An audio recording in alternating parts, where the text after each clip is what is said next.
소고기와 들깨 자체 밸런스가 강력하다고 말씀드렸잖아요. 네. 그런 강력한 밸런스를 부드럽게 먹을 수 있는 방법이기 때문에 소화 흡수에 너무 좋죠. 네, 박사님 안녕하세요. 네, 안녕하세요. 영양학 박사 그레이스입니다. 박사님 요즘 들깨가 인기가 많거든요. 네. 그리고 이제 단백질 얘기로 소고기 얘기도 굉장히 관심을 많이 가지고 계시는데 이 두 개가 좀 조합이 되면 좀 어떨까요? 아, 소고기랑 들깨요? 네네. 아, 둘은 궁합이 나쁘지 않죠. 일단 소고기는 네. 단백질이 많은 재료이고 네. 들깨는 오메가3 불포화 지방산이 많단 말이에요. 물론 소고기만도 사실 굉장히 영양 밀도가 높고 영양가가 좋은 식재료인 거는 맞아요. 그런데 소고기에 있는 기름은 포화지방, 들깨는 불포화 지방산이 많으니 둘이 딱 합쳐지면 아주 맛의 보완뿐만 아니라 영양소 밸런스가 좋죠. 사실 강력한 것 같은데요. 그 이 두 개랑 같이 조합되는 포화지방산과 불포화지방산이라고 네. 말씀을 해주셨는데 그거 말고도 좀 소고기에는 좀 단백질이 좀 많이 있잖아요. 네네. 뭐 적정량의 단백질을 이제 꾸준히 드시라라는 지침을 몇 번 드렸었는데 그럴 때 쓰기 딱 좋은 재료가 이제 소고기죠. 근데 다만 기름기가 적은 부위를 선택하시는 게 중요하죠. 소고기의 기름은 포화지방이 많으니까요. 그래서 기름기가 적은 살코기 소고기를 선택을 하셔서 드시면 굉장히 양질의 단백질로 드실 수 있고 무엇보다 소고기에는 철분 함량이 높아요. 그래서 빈혈이 있기가 쉬운 어르신들한테도 소고기는 단백질도 채워주고 철분도 채워줄 수 있는 또 빈혈도 예방해줄 수 있는 그런 좋은 재료죠. 기름기가 적은 살코기 부위는 어떤 부위가 있을까요? 안심? 안심. 네. 그러면은 이런 소고기가 이제 단백질, 근육 이런 쪽에 도움이 된다고 했는데 어르신들 같은 경우는 하체 근육이 급격하게 빠지잖아요. 나이가 들면 들수록 네. 하체 근육을 지키는데 좀 더 도움이 될 수 있을까요? 뭐 하체 근육으로 먹은 소고기가 다 간다는 말씀 못 드리고요. 네. 우리가 특정 부위의 근육은 운동을 해서 키워야지. 근데 이제 다만 단백질을 양질로 잘 드시는 거는 운동과 함께 굉장히 중요한 이제 근육 건강에 중요한 요소이기 때문에 흡수율도 좋은 단백질로 소고기는 아주 좋은 식재료예요. 근데 이런 단백질 같은 걸 먹었을 때 좀 연골이나 이런 쪽이랑도 연관이 있을 수 있을까요? 그럴 수도 있죠. 근데 뭐 소고기를 먹게 되면은 이제 철분 함량도 높지만 소고기와 함께 곁들이는 다른 음식을 통해서 뭐 칼슘도 충분히 드실 수 있고 마그네슘도 섭취할 수 있고 하니까요. 그런 것들이 다 힘을 합쳐서 연골도 튼튼하게 해줄 수 있는 역할을 하는 거죠. 소고기 이런 고기류를 듣기만 해도 많이 먹어야겠다는 생각이 드네요. 그러면 들깨 얘기를 좀 해보고 싶은데 들깨에 있는 몸에 좋은 기름이 심장과 관절에 어떤 도움이 되는지. 저는 그 순댓국 먹을 때 들깨 이렇게 들깨 가루 빻은 거. 그거 이제 들깨 가루고 네. 우리가 보통 깨라고 하면 우리 머릿속에 있는 깨는 참깨란 말이에요. 이렇게 아, 네네. 약간 작은 물방울 같이 생긴 거. 맞아요. 동그랗게 생겼어요. 점처럼 동그랗게. 그래서 들깨 가루만 보신 분들은 들깨의 원래 모양은 잘 모르시고 참깨랑 비슷하다고 생각하실 수 있는데 특히 젊은 분들은 들깨는 아주 동그랗게 생긴 깨예요. 그래서 들깨를 거피를 하냐 그렇지 않느냐에 따라서 이제 들깨 가루의 고온 정도도 달라지기도 하는데요. 들깨 가루로 드셔도 들깨가 가지고 있는 오메가3의 영양은 그대로 다 많이 드실 수가 있고 통 들깨로 드셔도 좋고요. 그래서 들깨 자체가 가지고 있는 오메가3의 이점을 이제 잘 누리려면 통 들깨, 들깨 가루, 들기름 다 괜찮아요. 통으로 먹는 건 좀 소화에 불편하실 것 같다는 생각이 들어요. 그래서 제가 들깨의 이점은 통 들깨, 들깨 가루, 들기름 다 해당 사항이 있다라고 방금 말씀을 드렸는데 어떻게 보면 개인 취향이기도 하고 뭐 요리의 용도에 따라서 다르기도 하고요. 들기름 같은 경우는 마지막에 그 들기름의 향을 살짝 내고 싶을 때 쓰는 재료라면 들깨 가루는 말씀하신 것처럼 뭐 순댓국에 넣어 먹는 재료이기도 하고 혹은 뭐 들깨 죽을 끓일 때 들깨 가루로 끓일 수 있기도 하고요. 근데 통 들깨는 왜 고명처럼 올라가는 가니쉬의 느낌이기도 하고요. 또 씹는 식감도 주는 재료여서 세 가지를 적절하게 잘 사용하시면 들깨의 이점을 잘 써먹으실 수가 있죠. 소고기, 들깨, 죽 그냥 먹었을 때랑 죽으로 먹었을 때 차이점이 좀 있을까요? 우선 소고기 들깨 죽을 만약에 끓인다라고 하면 우선 소고기를 잘게 다져서 이제 볶아가지고 쓰게 되는데 고기 자체도 힘줄로 다 들어가 있는 단백질 덩어리잖아요. 네. 그래서 그거를 잘게 만들게 되면 아무래도 드시는 분들의 소화 흡수를 훨씬 더 용이하게 해주는 조금 더 쉬워지는 재료가 되는 거죠. 내 몸 입장에서는 단백질을 더 잘 받아들일 수 있는 재료가 되고 그걸 가지고 좀 볶다가 이렇게 푹 우려낸 국물 육수에다가 죽을 끓이는 거니까 소고기의 영양소를 충분히 다 섭취할 수 있다는 장점이 있고요. 들깨 가루를 같이 넣어서 죽을 쓰든 아니면 통 들깨를 이용을 하시든 소고기와 들깨 자체 밸런스가 제가 아까 강력하다고 말씀드렸잖아요. 네. 그런 강력한 밸런스를 부드럽게 먹을 수 있는 방법이기 때문에 소화 흡수에 너무 좋죠. 들은 걸로 봤을 때는 소고기 죽 할 때는 소고기를 좀 이렇게 잘게 썰어서 하신다고 했는데 거의 다진다시피 해야죠. 다지다시피 네. 그런 방법 외에도 좀 이 소고기 들깨죽을 만들었을 때 맛있고 좀 영양가 있게 만들어 먹을 수 있는 방법이 있을까요? 우선 우리가 소고기 국을 끓인다고 가정하면 이 소고기를 어떻게 맛있게 육수를 내느냐가 중요하잖아요. 소고기 들깨죽도 결국에는 비슷한데 잘게 다진 소고기를 뭐 참기름도 좋고요. 근데 살짝 이렇게 볶아서 겉면을 볶고 나면 고기가 안에 육즙이 탁 생기잖아요. 그 상태에서 물을 부어서 다진 소고기에 육수를 낸다라는 생각으로 하시다가 뭐 불려서 갈아놓은 쌀 넣어서 푹 약불에 끓여내고 거기에다가 들깨가루 같은 거 추가하셔가지고 들깨 향과 영양소를 딱 넣으시면 완벽하죠. 넣는 순서도 소고기를 먼저 넣고 물 넣고 쌀 갈은 걸 넣고 마지막에 들깨가루. 네, 들깨가루 넣으시고 그렇게 하면 좋죠. 그럼 여기다가 좀 얘를 더 맛있게 그런 재미를 더 더할 수 있는 재료가 있을까요? 일단 통들깨 너무 좋고요. 그리고 통들깨 자체는 이제 식이섬유를 가지고 있지만 다른 재료들 뭐 들깨 가루를 넣는다거나 한다고 해서 식이섬유가 확 올라가는 건 아니어서 저는 버섯 같은 것도 같이 넣기에 참 좋은 재료라는 생각이 들어요. 버섯. 식이섬유 추가할 수 있고 좀 향미도 더 얹을 수 있고요. 마늘이나 파 같은 건 어떤가요? 마늘이나 파도 뭐 소고기 볶을 때 같이 넣으셔도 좋고 조금 더 향미를 가미해주는 효과는 충분히 있다라는 생각이 들고요. 파보다는 마늘 낫지 않을까 싶어요. 간 할 때는 어떻게 하면 좋을까요? 소금을 넣으면 좋을까요? 아니면 소금도 괜찮고 근데 소고기 자체가 가지고 있는 감칠맛이 있으니까 그 감칠맛을 더 올려주려면 국간장으로 살짝 간을 하셔도 좋아요. 약간 소고기 국 끓일 때 뭘로 간하면 맛있지라고 생각해 보시면 그거랑 비슷한 원리라고 생각하시면 될 것 같아요. 아, 그렇군요. 한번 기대가 됩니다. 어떤 맛일지. 그럼 소고기 들깨죽을 먹을 때 하루의 적정량이나 좀 주의할 점이 있으면 좀 설명해 주시면 좋을 것 같아요. 우선 소고기는 고단백 재료잖아요. 그래서 한 끼에 너무 많은 단백질을 먹지 않도록 한다라는 그 대원칙 하에서 생각해 보면 소고기를 뭐 한 번에 소고기 죽 끓일 때 내가 한 번 먹는다라는 전자에서는 한 공기에 한 50g 정도의 소고기가 들어가도록 하면 좋겠다라는 생각이 들고 들깨도 불포화 지방산이 많은 좋은 식재료인 것은 맞지만 몸에 좋다고 해서 너무 많이 드시면 속이 아프거나 배탈이 날 수가 있는 재료예요. 그래서 정해진 양만큼을 적절하게 드시는 게 가장 핵심이죠. 마지막으로 좀 이런 신장에 관심이 있는 분들한테 이거 소고기 들깨죽 섭취 주의점 이런 거를 말씀해 주시면 좋을 것 같습니다. 이건 여전히 소고기의 단백질의 문제라고 생각을 하는데 이제 단백질을 너무 많이 드시면 안 된다. 그리고 단백질을 하루에 드실 양을 서너 번에 나눠서 드셔라라는 요 두 가지의 원칙이 좀 지켜져야 되는 메뉴에 해당을 해요. 그래서 소고기를 우리가 뭐 반근 정도 사면 300g이잖아요. 한 번에 내가 50g씩 먹어야지라고 하면 반근 사서 6등분하면 되거든요. 무슨 말인지 이해되셨죠? 그러면 그 6등분씩 한 그 다져놓은 소고기를 그러면 한 번에 내가 어느 정도 양을 먹으면 되겠구나라는 게 머릿속에 감이 오시잖아요. 그 정도의 양이 들어가 있는 소고기 죽을 먹는다라고 생각하시면 적정한 양이죠. 네, 셰프님 오늘 들깨 소고기죽 하신다고요? 네네, 맞습니다. 이거 어떻게 해야 되나요? 소고기 들깨죽은 너무 간단해요. 물을 한 컵 반 정도 부으세요. 바지락 육수도 있고, 네. 사골 육수도 있고, 멸치도 있고. 이런 경우는 어떤 육수를 넣으시나요? 소고기 들깨죽. 저기는 이제 사골 육수를 넣고, 약간 원재료 약간 어울리는 걸 좀 생각해 보시면 될 것 같아요.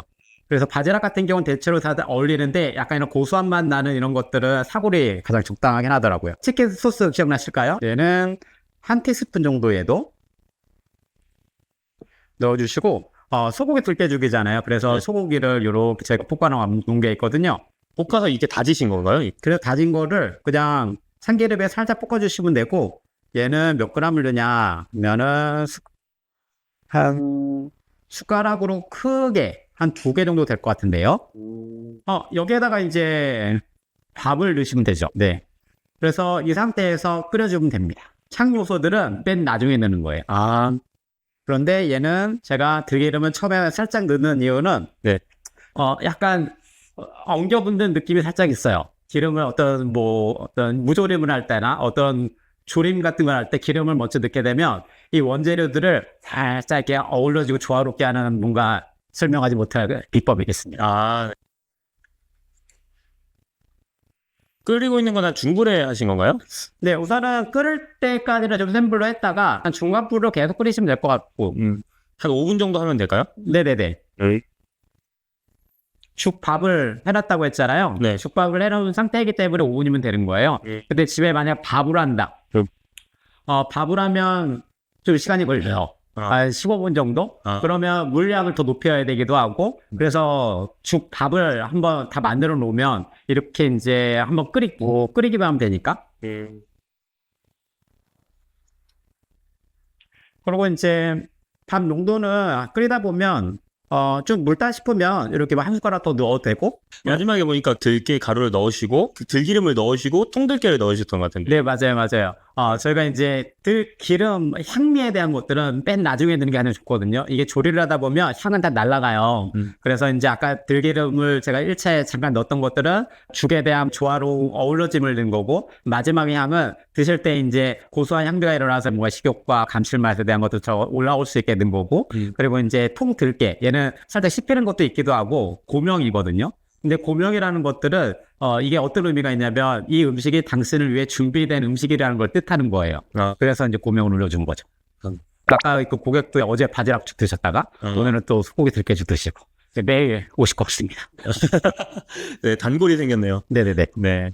네, 안녕하세요. 영양학 박사 그레이스입니다. 오늘도 여러분이 가지고 계신 먹을 것에 대한 고민을 쏙쏙 다 해결해 드리기 위해서 나왔고요. 오늘 말씀드릴 정보들도 꼭 필요한 것 잘 얻어가시고 실생활에서도 적용해 보시면 좋겠습니다. 사실 우리 몸을 구성하고 있는 성분 중에 제일 중요한 게 뭐냐라고 물으면 크게 두 가지예요. 수분과 단백질. 그래서 수분과 단백질이 내 몸을 구성하는데 되게 중요한데 그 이유는 내 몸의 많은 부분이 수분이고 많은 부분 단백질이에요. 그래서 나 골다공증 걸렸어? 지금부터 칼슘 챙겨 먹어야지. 뼈를 구성하는 성분에 칼슘이 굉장히 대부분이긴 하지만 그 칼슘이 제대로 지탱하고 서 있으려면 근육이라는 게 있어야 되잖아요. 근육은 단백질이란 말이에요. 그래서 결국에는 내가 내 몸을 잘 지탱하고 설 수 있냐? 따져보면 우리가 모든 뼈 건강에 좋다라고 늘 강조해왔던 칼슘 말고도 단백질 자체가 굉장히 중요한 요소예요. 너무 다들 이제 오래오래 사시니까 꿋꿋하게 잘 서서 다니면서 살고 싶잖아요. 그리고 예전부터 어르신들께서 어디 막상 이렇게 해서 골절되면 라이프가 너무 괴롭고 힘들어지고 간병하시는 분도 굉장히 힘든 상황에 봉착하는 경우가 많다라는 얘기를 우리가 뭐 직간접적으로 많이 들어보셨을 텐데 그만큼 내 몸의 근육을 잘 보존해서 내가 딱 꿋꿋하게 서서 다닐 수 있는 그런 것들을 그냥 기본적으로 가장 중요하게 생각하시는 게 아닐까 싶어요. 단백질이 부족해서 나타나는 신호라기보다는 사실은 단백질이 부족한 예를 들면 식사를 장기적으로 하셨다라고 하면 그거는 단순히 단백질만 부족한 식사를 하신 것은 아닐 거예요. 단백질 식품이 같이 가지고 있는 게 마그네슘도 아연 같은 미량 영양소도 단백질 근본 식품이 많이 포함하고 있는 영양소인데 어떤 식사나 식품 자체가 하나의 영양소로만 구성되어 있지 않기 때문에 단백질이 부족한 상태의 식사를 오랫동안 지속하셨다 하면 다른 부가적으로 부족한 요소들이 많이 이미 있으실 거예요. 그런 상태의 분이라면 정말 기운이 없거나 면역력이 떨어지는 것을 스스로 느끼거나 하는 형태로 증상을 보이실 수도 있고 때로는 근감소증이라는 진단을 실제로 받게 되실 수도 있죠. 20대 때는 돌도 씹어 소화시킨다 하잖아요. 그런데 50대, 60대, 70대 점점 진행될수록 나 옛날에 갈비 3인분씩 먹었는데 이제 1인분도 못 먹겠네? 말씀하시거든요. 그 이유가 그냥 먹는 양 자체가 줄어드는 건데 그 줄어드는 게 단순히 양이 줄어드는 게 아니라 내 소화효소 자체의 분비량도 줄어들고 소화효소가 잘 작용할 수 있게끔 하는 여러 기전들이 슬슬 떨어지는 거죠. 어떻게 보면 굉장히 자연스러운 노화 증상의 하나이기도 해요. 그리고 똑같은 양의 단백질을 먹어도 나의 20대 시절에 실제 내가 필요한 내 몸의 근육으로도 가고 내 몸을 잘 지탱하는 데도 사용되는 단백질의 효과로 전환될 수 있는 생체 이용률이 나이가 들면서 점점 떨어지기도 하죠. 그러한 이유들로 연세가 드실수록 단백질을 먹어도 내가 필요로 하는 효과를 잘 보기 힘든 경우들도 많이 계시죠. 우리나라 분들은 뭔가 식사에 대한 제 코멘트를 드리면 정말 열심히 들으시고 실천도 하신단 말이에요. 잘못된 방법으로. 왜 잘못된 방법으로 실천하시냐? 알려드린 거를 너무 열심히 하시다 보니까 그래요. 단백질을 챙겨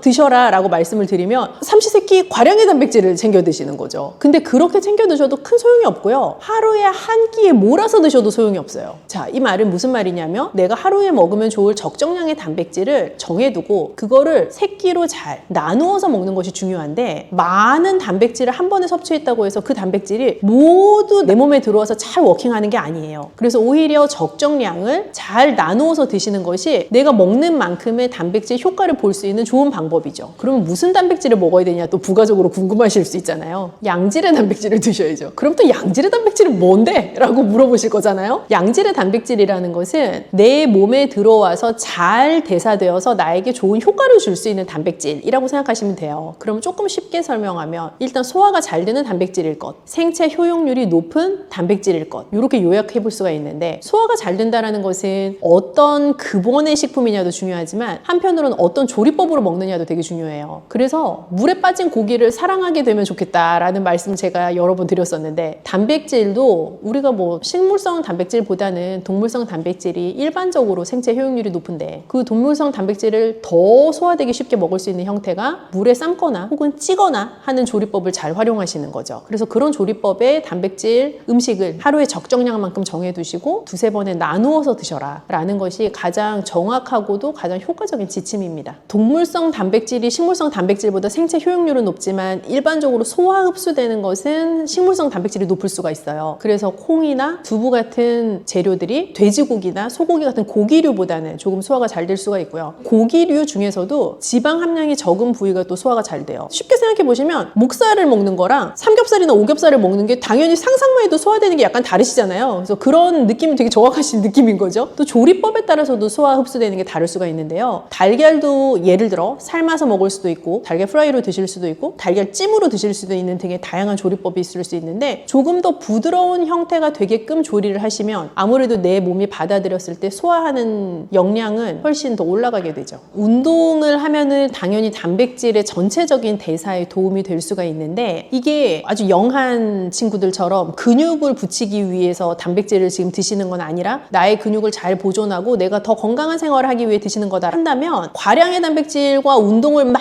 세게 병행하시는 것보다는 적당한 강도의 운동을 하시고 한 1시간쯤 후에 단백질을 드시는 거? 그 정도 좋을 것 같아요. 약간의 땀이 나는 정도. 이 정도가 가장 모두에게 기준으로 삼을 수 있는 적당한 운동입니다. 예를 들어 제가 뭐 하루에 30분씩 뛰세요? 어떤 분에겐 너무 약한 강도의 운동일 수 있고 어떤 분에겐 도저히 못하는 강도의 운동일 수 있어요. 그래서 내가 했을 때 약간 숨이 차는 것이 느껴지면서 전화가 왔을 때 그래 하면서 약간 받으실 수 있는 정도, 그리고 살짝 내가 땀이 난다는 거를 느낄 수 있는 정도의 강도의 운동이 추천할 만한 운동이에요. 우선 단백질을 드실 때 저는 조리법을 포함하여 곁들이는 짝꿍 음식이 되게 중요하다고 생각을 해요. 그래서 단백질을 요즘 젊은 세대에서 단백질 섭취할 때 제가 말리고 싶은 건 단백질만 드시는 거예요. 예를 들면 단백질 쉐이크, 닭가슴살 이런 류의 재료에만 집중해서 식사를 구성하시는 경우가 있는데, 그렇게 하는 게 사실 나이가 들수록 그 식사법을 따라하면 신장에 굉장히 무리가 갈 수가 있고, 또 젊은 친구들처럼 근육을 막 크게 만들기 위해서 단백질을 드시는 게 아니기 때문에 단백질과 함께 무엇을 먹는가에도 조금 신경을 쓰시면 좋겠어요. 예를 들어서 뭐 단백질 적당량과 함께 잡곡밥 혹은 잡곡빵, 아니면 신선한 채소, 과일 그런 것들을 같이 곁들여서 드시면 그 단백질을 먹는 재미도 올라가기도 하고, 또 단백질을 실제로 더 잘 대사되게 만들 수 있는 다양한 미량 영양소를 같이 섭취하시는 것이기 때문에 훨씬 더 좋아요. 단백질을 또 챙겨 드시라고 말씀을 드리니 누구나 그런가 보다라고 생각하시면은 살짝 곤란할 수 있는데, 그건 지금 이 방송을 보시는 본인의 상태에 따라 좀 다를 것 같아요. 만약에 건강검진을 했는데 뭐 신장 질환 초기 증상이 보인다라는 커멘트를 들으셨거나, 혹은 신장 지표, 우리가 사구체 여과율 같은 지표들을 쓰는데 그런 지표의 수치가 비정상적인 범주에 있다라는 그래프를 만약에 보신 적이 있다면 단백질을 너무 과량으로 드시는 건 조금 위험할 수 있어요. 신장이라는 기관에서는 단백질을 최종적으로 대사하고 걸러내야 되는데 단백질을 너무 많이 먹게 되면 그 단백질을 너무 많이 먹은 것만큼 내 신장에 무리가 가요. 그래서 실제로 우리가 시니어가 되어도 단백질 섭취를 잘 하는 것은 굉장히 중요하지만, 내가 신장이 안 좋은 상태라는 얘기를 들으셨다면 마냥 그 단백질을 많이 챙겨 드시는 게 능사는 아니다 라고 생각을 하셔야 될 것 같아요. 사실 단백질은 우리 몸을 지탱하는 데 있어서 내 몸의 근육을 유지하고 만드는 데 굉장히 중요한 필수 영양소인데요. 단백질 섭취를 내가 잘 해보겠다라고 마음을 먹고 챙겨 드실 때 너무 과량으로 챙겨 드시지 않도록 주의하시면 오히려 좋을 것 같아요. 동물성 단백질 중에서도 기름기가 적은 부위 선택하셔서 물에다 찌거나 삶는 조리법으로 조리하시면 가장 좋다. 그리고 다양한 재료의 단백질 급원 식품을 활용하시면 좋겠다. 예를 들어 고기도 드시지만 생선도 드시고 달걀도 드시고 우유나 콩, 두부 같은 것도 다 단백질 식품에 해당하니까 잘 챙겨 드시면 좋겠습니다.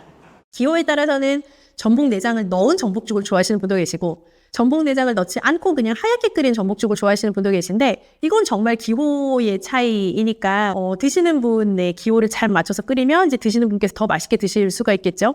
안녕하세요, 영양학 박사 그레이스입니다. 그 전복 영양 음식으로 너무 잘 알려져 있는데, 구체적으로 전복에 어떤 효능이 있는지 그런 거 좀 알고 싶어요. 진짜 전복만큼 사실 보양 재료로 여겨지는 게 더 있을까요?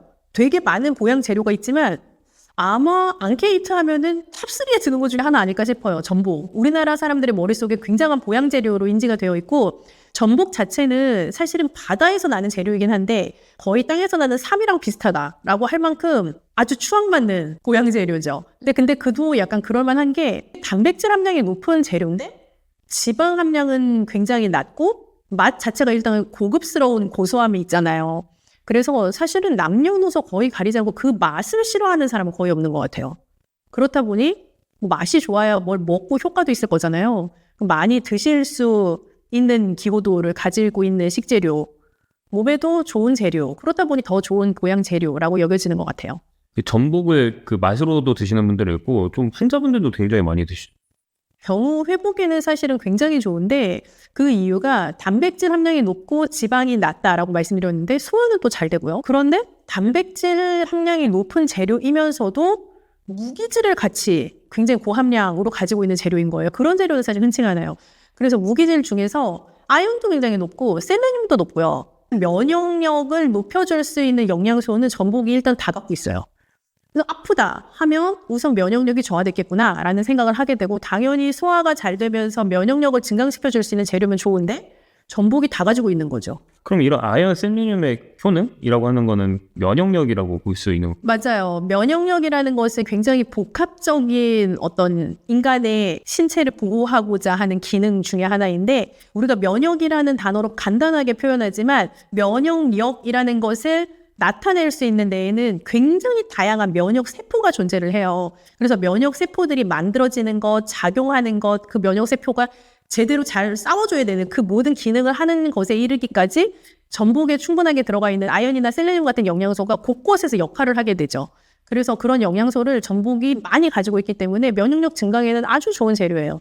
그 상처 회복이랑 감염 예방에도 좀 도움이 되나요? 그렇죠. 우리가 면역력이 떨어지게 되면 상처가 나도 잘 아물지를 않아요. 그래서 아이들 같은 경우에 예를 들어서 밥을 잘 안 먹고 뭐 편식하고 몸이 약한 아이다라고 하면 조금만 놀이터 가서 넘어져도 그 상처가 빨리 안 나아요. 근데 그거는 나이가 들어서도 좀 마찬가지일 수가 있는 게 젊었을 땐 어디 가다가 부딪혀서 피가 나도 금방 그 피가 지혈이 되고 그 상처가 봉합이 되는데 자연적으로 나이가 들면 들수록 상처가 나고 나면 잘 안 아물고 계속 덧나고 그 위로 다시 염증이 발생하고 하는 케이스들이 있잖아요. 그런 게 기본적으로 내가 피부가 약해졌나 봐. 그런 개념보다 더 상위로는 면역력이 떨어져서 그런 거죠. 제가 듣기로는 이제 전복에 요오드가 좀 들어있다고 들었어요. 네, 전복 자체가 전복이 주로 먹고 사는 게 미역이거든요.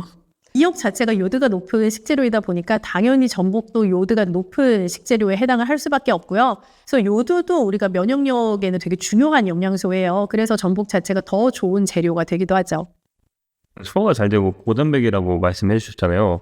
특히 노인분들한테 어떤 점이 더 좋은지 한 번 더 깊게 얘기해 주시면 좋을 것 같아요. 우선 단백질을 꾸준히 적정량만큼 또 충분히 드시라라고 말씀을 드리지만 고단백 식품이 소화가 잘 안 되는 경우도 있을 수 있어요. 예를 들어서 뭐 삼계탕도 우리가 젊은 분들에게는 되게 소화 잘 되는 보양식 고단백 식품이라고 여겨지지만 어르신들은 삼계탕 드시고 나면 너무 포만감이 있거나 혹은 좀 약간 기름지다라고 느껴져서 화장실을 가신다거나 하는 케이스들도 있거든요. 그런 게 다 소화 흡수가 충분히 되지 않는다라는 것의 반증이기도 한데 전복은 단백질 함량이 높지만 소화가 용이한 재료이기 때문에 단백질을 먹는 이유인 내 몸에 단백질을 채우고자 하는 그 역할을 충분히 해줄 수 있는 재료에 해당하죠. 그래서 어르신들이 정말 아주 고품질의 단백질, 양질의 단백질을 드시고 싶다라고 할 때 전복은 굉장히 좋은 재료예요. 근감소증 예방하는 데도 좀 도움이 있어요. 근육을 잘 관리하는 데에도 충분히 도움이 될 수 있는 재료이죠. 그리고 이제 하체 운동을 하면서 먹으면 또 하체 근육이 또 늘 수도 있고 연골에도 좋을 수도 있는. 그러면 이 전복죽도 어떤 레시피로 하느냐에 따라 또 맛이 달라질 수 있잖아요. 그래서 전복죽을 좀 맛있게 끓이는 박사님만의 그런 노하우가 좀 있을지. 일단 그 전복은 크고 싱싱한 게 좋은데요. 클수록 기하급수적으로 비싸지잖아요. 그런 재료잖아요. 그래서 적정한 가격의 전복을 싱싱한 걸 잘 선택을 하시는 게 일단 중요할 것 같고 세척을 깨끗하게 잘 하시는 거, 손질을 잘하는 거 그런 기본적인 지침을 잘 지켜야 되는 식재료에 해당해요. 기호에 따라서는 전복 내장을 넣은 전복죽을 좋아하시는 분도 계시고 전복 내장을 넣지 않고 그냥 하얗게 끓인 전복죽을 좋아하시는 분도 계신데 이건 정말 기호의 차이이니까 드시는 분의 기호를 잘 맞춰서 끓이면 더 맛있게 드실 수가 있겠죠. 그래서 전복살을 잘 손질해서 참기름에 볶아내서 끓이기 시작을 하면 좀 더 고소한 맛을 배가시킬 수 있는 조리법이 되죠. 그러면 이런 전복죽 있잖아요. 고소한 맛을 내는 게 뭐 참기름 이런 걸 두르면 좀 더 맛이 있을까요? 그쵸. 참기름을 둘러서 잘 손질된 전복살을 볶으면 훨씬 고소하죠. 전복죽 먹을 때 하루 적정 섭취량이나 좀 주의할 점이 있는지. 전복이 면역력 증강에도 좋고 몸에 좋다고 하니까 그러면 또 굉장한 양의 전복을 생각하실 수 있는데 하루 한 개 정도 전복이면은 되게 충분한 양이라고 생각이 들어요. 특히 너무 많은 단백질을 먹는다고 해서 그 단백질이 내 몸에 다 흡수되는 것은 아니기 때문에 뭐 많이 드셔도 전복 2개 드신다고 1개 드신 거에 2배 효과가 나는 건 아니거든요. 그래서 하루 1개 정도 양이면 사실 충분하다고 생각합니다. 그 알레르기 있는 분들은 좀 어떻게 할까요? 알러지 있는 분들은 당연히 피하셔야 하는데 알러지 강도에 따라 좀 다를 것 같아요. 왜냐하면 어패류, 조개류 알러지가 있으시다고 해도 전복에 알러지가 반드시 있지 않으실 수도 있어요. 그래서 조금씩 다른 방법으로 소량씩 시도해 보시고 양을 적게 먹으니까 괜찮아? 그럼 조금 양을 늘려보시고 애들 이유식 하시듯이 그런 방법으로 접근을 하시면 좋을 것 같아요. 저희 구독자분들 신장에 일이가 관심이 많으신데 이 전복죽을 신장에도 건강하게 하려면 어떻게 하면 좋을까요?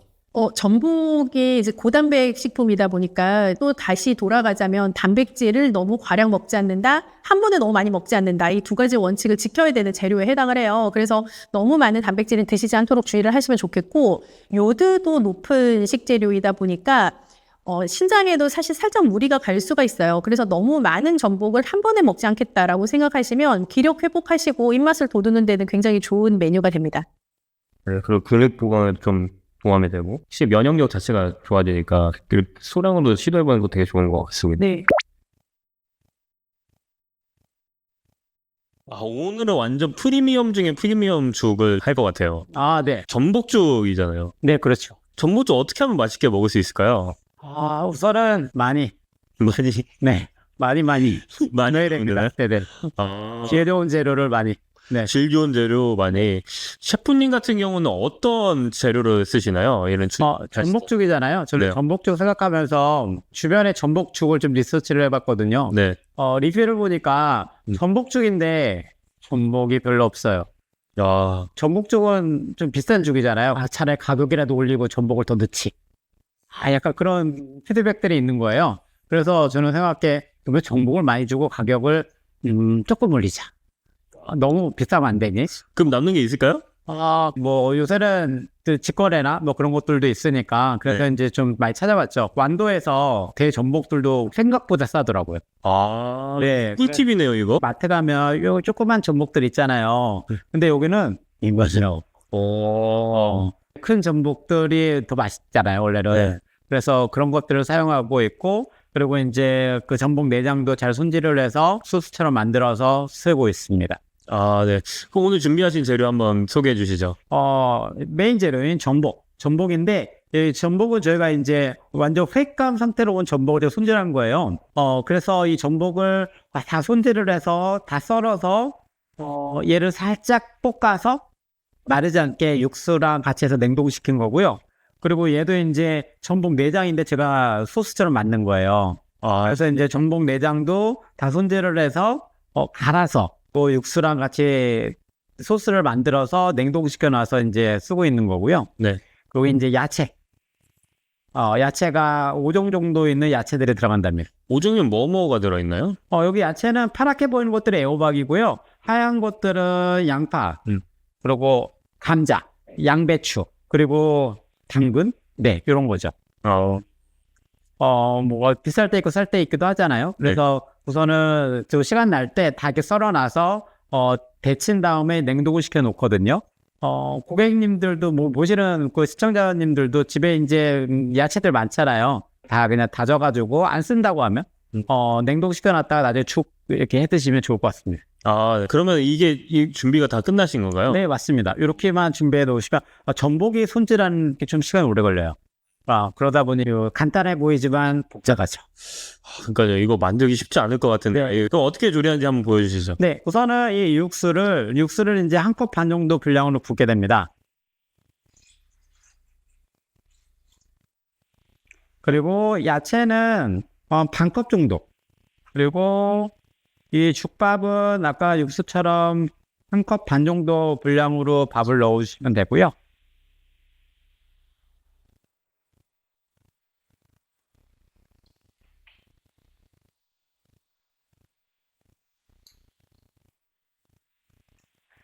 그리고 이제 여기서 약간 그 키포인트가 하나가 있긴 한데, 여기 전복이랑 네.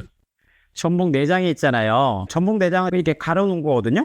그래서 얘가 지금 덩어리로 되어 있지만 좀 이따 끓이면서 이게 쭉 전복 내장 색감이 나올 거예요. 전복은 맨 나중에는입니다. 전복은 회로도 먹을 수 있는 상태예요. 네. 근데 모든 것들이 너무 투머치 끓이게 되면 약간 질겨져요.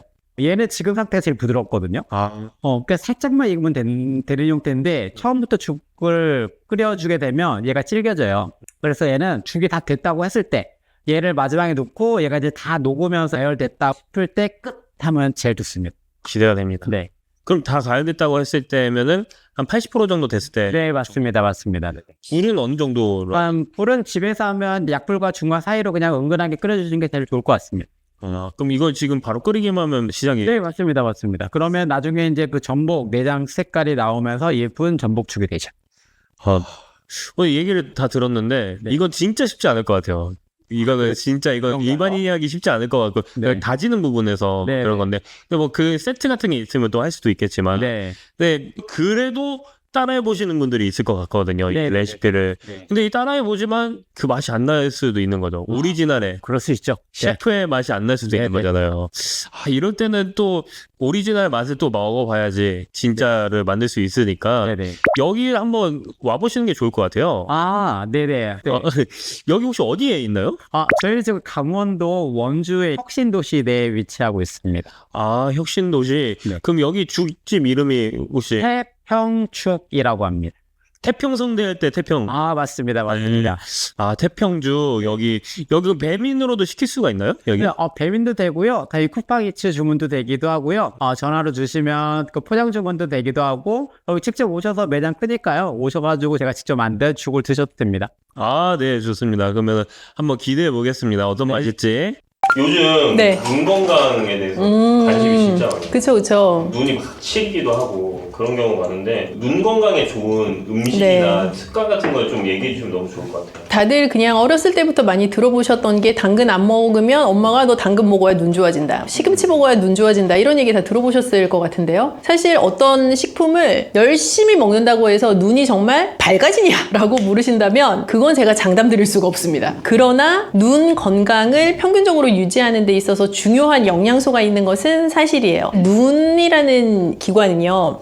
아주 미세한 신경 조직과 혈관 조직 기관이거든요. 그래서 눈 건강에 좋은 영향을 보려면 진짜 말초까지 영양이 충분히 공급이 되어야 된다는 뜻이기도 해요. 그래서 평균적으로 좋은 영양 상태를 가지고 있어야 되는 건 너무 당연하고요. 그리고 눈 건강에 특별히 강조하고 싶은 영양소가 요즘 많이들 영양제로 챙겨 드시는 뭐 루테인이나 제아젠틴 같은 경우도 뜨는 영양소이지만 전통적으로는 비타민 A, 오메가3 그리고 각종 비타민, 미네랄 같은 아주 미량 영양소들 그런 것들이 잘 밸런스가 합쳐져서 눈 건강에 영향을 미치게 되죠. 그러면 비타민 A에는 눈에 어떤 영향을 미치나요? 비타민 A 자체는 내 눈의 전반적인 건강을 보호하는 역할을 해요. 우리 왜 예전에 기억을 더듬어 보시면 가정가사, 요즘은 그 뭐라고 부르나요? 가정가사 아니고 무슨 과목이 있지 않을까? 중학교, 고등학교에? 기술과정.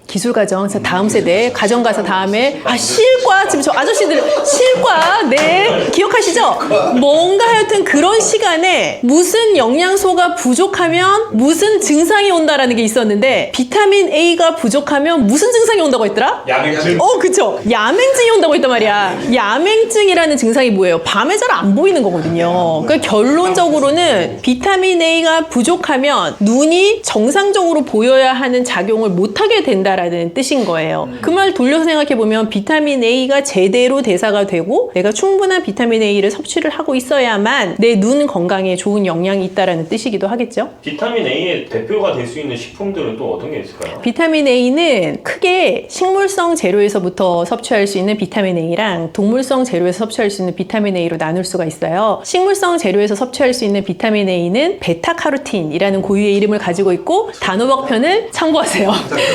베타카로틴이라는 식물성 재료에서부터 오는 식물성 비타민 A는요, 내가 섭취하고 나면 내 몸속에서 활성형 비타민 A로 변신하게 되고, 그 활성형 비타민 A로 변신을 해야만 내가 비타민 A를 섭취했을 때 노리는 효과를 체내에서 다 누릴 수가 있고요. 동물성 비타민 A 자체는 애시당초 활성형 비타민 A에 해당을 하기 때문에 변신을 하는 과정이 필요하지는 않지만, 동물성 비타민 A가 가지고 있는 강력한 비타민 A로서의 효과 외에 식물성 재료가 가지고 있는 고유의 장점들이 있잖아요. 베타카로틴과 활성형 비타민 A를 같이 선택하시는 건 굉장히 중요하죠. 색깔이 뚜렷한 채소에 베타카로틴이 많다고 말씀드렸잖아요. 녹황색 채소들, 뚜렷한 주황색을 내는 채소들, 전구체에 해당하는 베타카로틴이 많고요. 동물성 재료 중에서는 간, 순대 먹으러 가면 간 주시죠? 그 간이 비타민 A의 집합체입니다. 그래서 예전에 몸이 아주 허약해서 눈의 건강에까지 완전히 안 좋은 영향을 끼치게 되는 상태로 허약해진 아이들에게는 간을 먹이기도 했었어요. 정말 아주 강력한 영양이 농축되어 있는 재료에 해당하고요. 간에 비타민 A가 많고, 달걀 노른자에도 비타민 A가 많죠. 그런 재료들을 잘 섞어서 드시면 좋습니다. 간을 그러면은 생으로 먹기도 하고 익혀서 먹기도 하잖아요. 네네, 똑같습니다. 아, 효과는 똑같아요? 네, 같습니다. 같은데 비위가 약하거나 혹은 아주 프렌들리한 모양새는 아니잖아요. 힘들어하시는 분들은 익힌 것도 충분히 좋아요. 오메가3에는 대표적인 음식이 어떤 게 있을까요? 오메가3는 불포화 지방산의 대표적인 종류죠. 그래서 오메가3가 많은 재료는 등푸른 생선류, 고등어, 삼치 그런 데 오메가3가 많고요. 식물성 기름에서도 오메가3를 섭취를 할 수가 있어요. 오메가3가 눈 건강에 무슨 좋은 영향이 있어? 라고 하시면, 우리가 눈이 뻑뻑해요 라고 말씀하실 때 뻑뻑해요 라는 증상은 말씀하시지만 왜 뻑뻑한가에 대해 생각해보면, 눈물샘 자체가 부드럽게 윤활이 안 돼서 뻑뻑한 경우들이 있는데, 오메가3가 그런 데에 좀 도움이 되죠. 아까 말씀하셨던 기타 소량 영양소, 비타민 C, 아연, 네. 셀레늄 이런 거는 또 어떤 지금 PD님이 읊으신 그 영양소들의 공통점은 이름이 다 다르고 화학적으로 생긴 모양새도 다 다르지만 강력한 항산화 영양소들이죠. 눈도 늘 외부에 노출되어 있는 기관일 뿐 아니라 나이가 들수록 눈도 산화 스트레스에 계속 강력하게 노출이 되거든요. 항산화 영양소를 충분히 섭취하시는 것은 눈 건강에 아주 중요하죠. 대표적인 식품이 어떤 게 있을까요?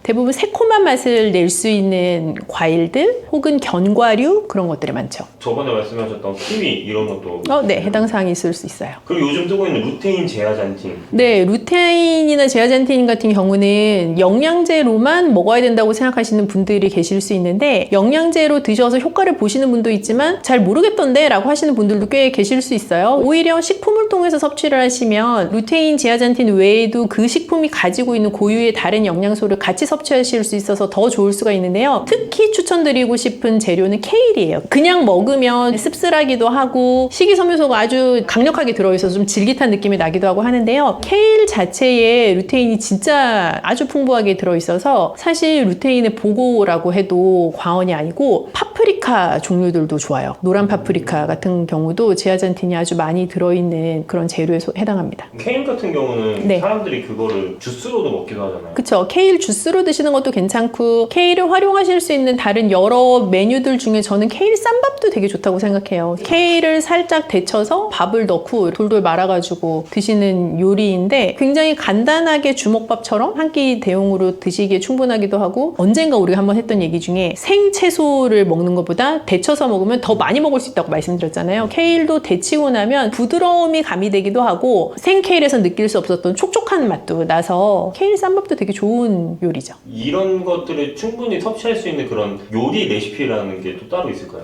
쉽게 생각을 하시면 제아잔틴은 약간 노란색이 나는 재료에 많이 들어있다고 생각하셔도 되거든요. 그래서 노란 파프리카에도 많고, 아주 노랗게 잘 익은 옥수수에도 많아요. 옥수수, 파프리카 이런 것들을 활용한 레시피는 어떤 것이든 좋은데, 보통 눈 건강 고민하시는 분들은 저는 두 부류인 것 같아요. 애를 키우고 있는데 애들의 눈 건강을 좀 좋게 하는 음식을 주고 싶은 어머니거나, 혹은 내가 나이가 들어가 들어가면서 눈이 이래갖고 안 되겠는데? 라는 생각이 드시는 분들이거나 하는 가능성이 높을 것 같은데 각각 추천을 해보자면 애들은 아무리 너 이거 눈에 좋아 먹어라고 해도 막 케일 주스 이런 건 안 먹을 거란 말이죠, 걔네가. 그래서 저는 약간 달콤한 옥수수 스프 같은 것도 괜찮은 것 같아요. 애들한테는 편하게 먹을 수 있으면서도 그 먹는 것에 대한 거부감이 들지 않게 해주는 제아잔틴이 풍부하게 들어가 있는 옥수수 스프 추천드리고 싶고, 식재료에 대한 거부감이 좀 덜하다? 그러면은 시금치 같은 것들도 같이 넣어가지고 뭐 달걀이랑 요리한 것들도 눈 건강에 좋은 요리에 해당할 수 있고요. 연세가 좀 드셨으면 오트밀 죽 같은 거 끓이면서 케일을 같이 썰어서 넣는다거나 하는 것들도 좋은 메뉴죠. 그럼 눈 건강에 해로운 음식이나 피해야 될 게 있나요? 음식이요? 네. 음식이라기보다는 휴대폰을 자꾸 보시는 걸 안 하셔야겠죠. 카카오톡 이런 거 정말 깨알 같은 글씨 막 이렇게 보내고 껌껌한데 막 이불 안에 들어가서 휴대폰 보고 이런 거를 일단 안 해야겠죠. 그게 사실 제일 안 좋다고 생각하고요. 그리고 자외선 차단을 제대로 해야 되는 거, 선글라스를 착용하시거나 혹은 자외선 차단 안경을 착용하시거나 하는 거 굉장히 중요하다고 생각을 하고, 눈이 피로할 때까지 화면을 계속 들여다보는 건 피해야 될 것 같아요. 노트북이 됐든 휴대폰이 됐든 스크린 자체를 계속 너무 집중한 상태로 장시간 보는 것은 눈에 정말 안 좋죠. 눈 건강에 좋은 특별한 무언가가 있어서 그거를 내가 반드시 실천하겠다 하는 것도 좋을 수 있는데요. 그거보다 안 좋은 무언가를 내가 안 하겠다라고 하시는 게 더 좋을 수가 있어요. 예를 들면 카페인을 굉장히 많이 먹는 사람이야 라고 한다면 그 카페인을 좀 줄여보는 노력을 하는 거, 과음을 하는 라이프 스타일을 가지고 있어 그러면 술자리를 좀 줄여보는 거, 매일같이 단 음료를 먹어요, 탄산음료를 마셔요 한다면 그것을 끊으라고는 제가 강요할 수는 없지만 2번 먹을 거 1번만 먹는 거, 뭐 그 정도로 줄여나가는 게 좋죠. 그러면은 마지막으로 실천하면 좋은 습관?